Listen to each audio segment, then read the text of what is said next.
Chapter 21. Then I made a circuit to a place in which nothing was completed. And there I beheld neither the tremendous workmanship of an exalted heaven, nor of an established earth, but a desolate spot, prepared and terrific. There too I beheld 7 stars of heaven, bound in it together, like great mountains, and like a blazing fire. I exclaimed, for what species of crime have they been bound? And why have they been removed to this place? Then Uriel, one of the holy angels, who was with me, and who conducted me, answered, Enoch, wherefore dost thou ask? Wherefore reason with thyself, and anxiously inquire? These are those of the stars, which have transgressed the commandment of the Most High God, and are here bound, until the infinite number of the days of their crimes be completed. From thence I afterwards passed on to another terrific place, where I beheld the operation of a great fire blazing and glittering, in the midst of which there was a division. Columns of fire struggled together to the end of the abyss.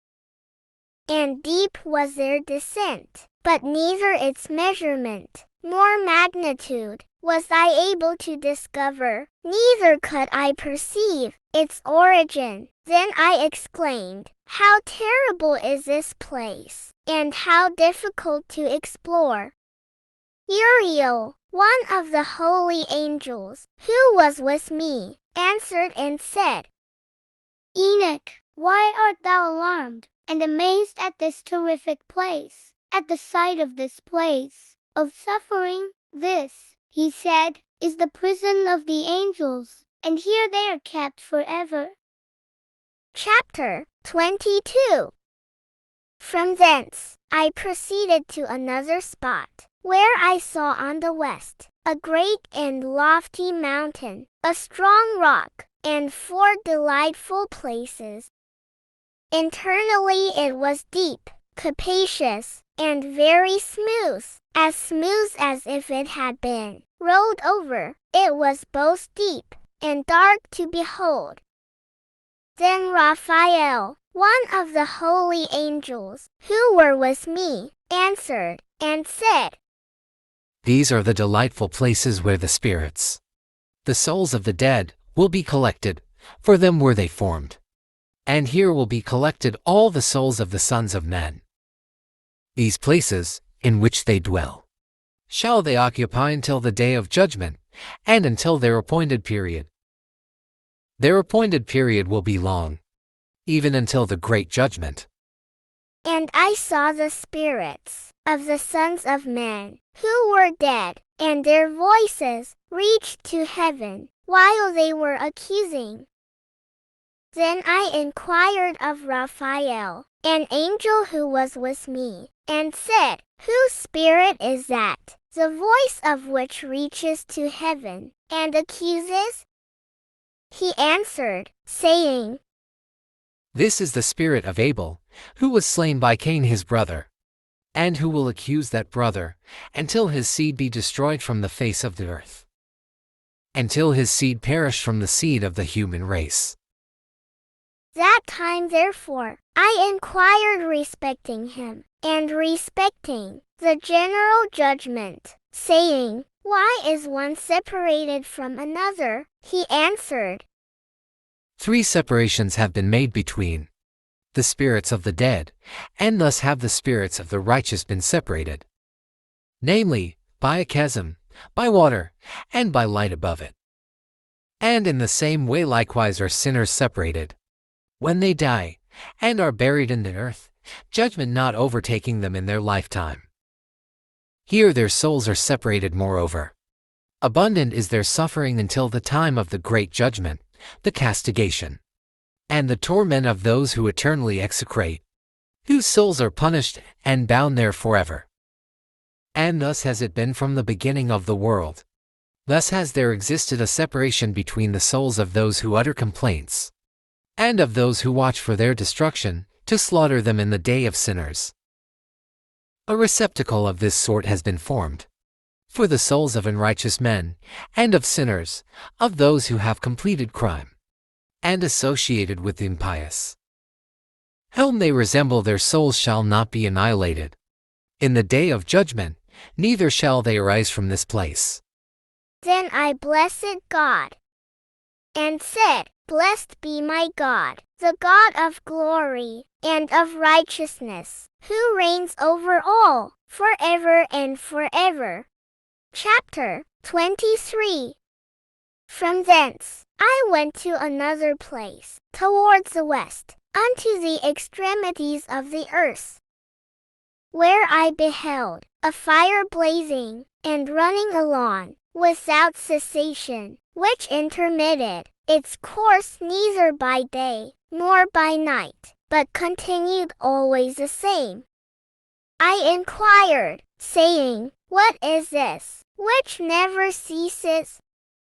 Then Raguel, one of the holy angels, who were with me, answered, and said, This blazing fire, which thou beholdest, running towards the west, is that of all the luminaries of heaven. Chapter 24.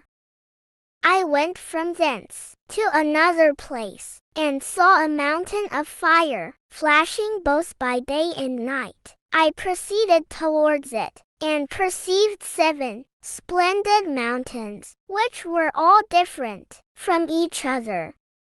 Their stones were brilliant and beautiful, all were brilliant and splendid to behold, and beautiful was their surface.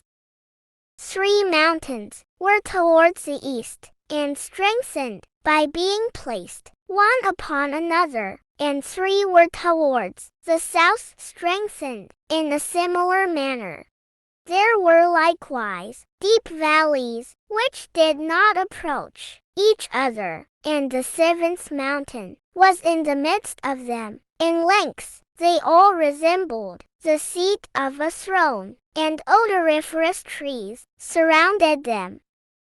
Among these there was a tree of an unceasing smell, nor of those which were in Eden was there one of all the fragrant trees, which smelt like this. Its leaf, its flower, and its bark never withered, and its fruit was beautiful.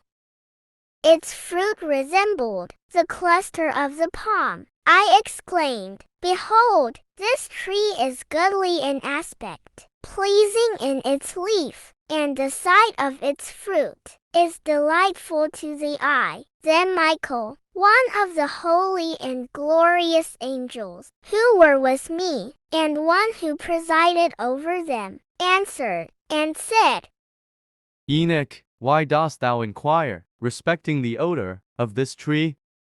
Why art thou inquisitive to know it?